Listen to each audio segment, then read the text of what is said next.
उसके बाद देखते हैं प्रश्न नंबर 38 को।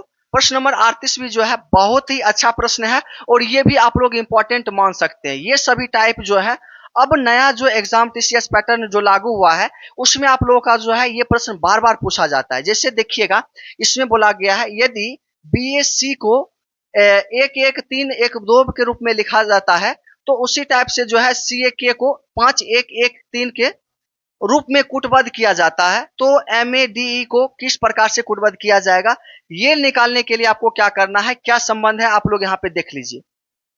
जैसे बी ए सी और के लिखा गया, आप यहाँ आएंगे तो यहाँ पे डायरेक्ट देखिए 1-1-3-1 और 2 लिखा गया। अब देखिए इसमें क्या संबंध है तो थोड़ा सा आप लोग ध्यान दीजिएगा।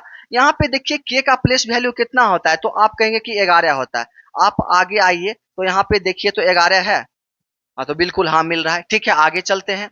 आगे यहाँ पे देखिए सी है, सी का प्लेस वैल्यू कितना होता है तो आप कहेंगे 3 और यहाँ पे देखिए 3 दिया गया। ठीक है उसके बाद पूछा जाए ए का प्लेस वैल्यू क्या होता है तो आप कहेंगे 1 होता है। आप यहाँ आइएगा तो देखिए 1 यहाँ पे दिया गया है।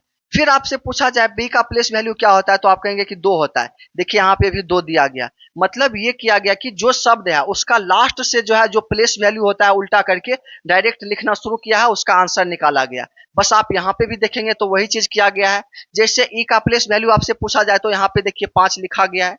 फिर के का प्लेस वैल्यू पूछा जाए तो यहाँ पे देखिए 11 लिखा गया है।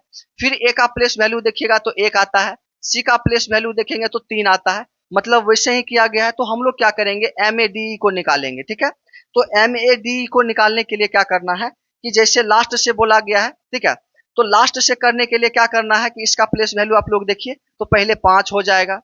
ठीक है उसके बाद हम लोग देखेंगे डी का तो 4 हो जाएगा, ए का देखेंगे तो 1 हो जाएगा, फिर एम का 13 हो जाएगा।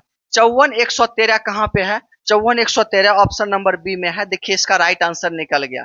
बताइए ये प्रश्न आपको कहाँ पे समझ में नहीं आया। अगर समझ में नहीं आया तो इसको दूसरे तरीका से बताएंगे तब आपको समझ में आ जाएगा। लेकिन आपको समझ में आना चाहिए चाहे जो भी हो जाए, क्वेश्चन आपसे एक भी छूटना नहीं चाहिए जो प्रश्न इस क्लास में हो चुका है। ये चीज समझ गए, ठीक है।